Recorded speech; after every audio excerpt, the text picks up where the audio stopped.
আগামী 1 মাসের মধ্যে আমাদের কারখানাগুলো একে একে বন্ধ হয়ে যাবে, কারণ বিদ্যুতের অভাব, বিদ্যুৎ নাই, জ্বালানি নাই। মধ্যপ্রাচ্য থেকে ফিরে আসতে থাকবে প্রবাসী শ্রমিকেরা, যারা আটকা পড়ছে তারা আর যাইতে পারবে না, চাকরি হারাবে। আমাদের মানুষকে আমরা আর পাঠাইতে পারবো না বিদেশে। রেমিটেন্সে আসবে খরা, ধসে পড়বে রেমিটেন্স। গার্মেন্টসে অর্ডার আসবে না, লোডশেডিং নিত্যদিনের ঘটনা হবে, সারের সংকট হবে, চিকিৎসার খরচা বেড়ে যাবে, সরকার টাকা ছাপাবে এই সংকট মোকাবেলায়। খাবার সহ জিনিসপত্রের দাম আকাশ ছুঁয়ে যাবে। সব একসাথে হবে না, কিন্তু ধীরে ধীরে হবে। যদি ট্রাম্প যুদ্ধ না থামায়, যুদ্ধ থেমে গেলে অন্য জিনিস, সেটা সবাই রিকভার করবে, কিন্তু যুদ্ধ থামার লক্ষণ খুব কম। এই সময় যদি বিএনপি রেজিম একটা জাতীয় ঐক্য নিয়ে কাজ না করে, ক্ষমতা টিকাইতে পারবে না, দেশকেও বাঁচাইতে পারবে না, দেশের মানুষকেও বাঁচাইতে পারবে না। এর মধ্যে ফ্যাসি বিরোধী আন্দোলনের শক্তির সাথে দূরত্ব বাড়াইছে বিএনপি। এই অনাগত সংকটকে মোকাবেলা করার ক্ষমতা বিএনপির নাই, সামর্থ্য নাই, হেডম নাই, ও ইন্টেলেকচুয়াল ক্যাপাসিটি নাই। বাংলাদেশের সব বেস্ট ব্রেনকে এক জায়গায় করলেও এই সংকট মোকাবেলা খুব কঠিন হবে।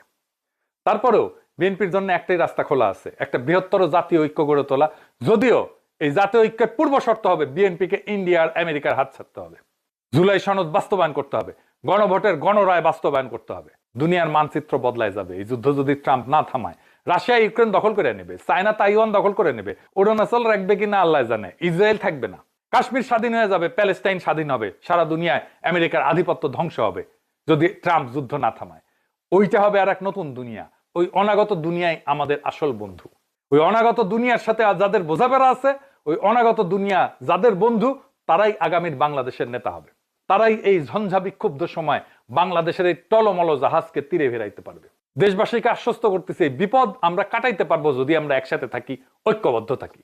যদি আমরা জাতীয় ঐক্য তৈরি করতে পারি, তাহলে এই বিপদ কাটবে, নয়তো কাটবে না।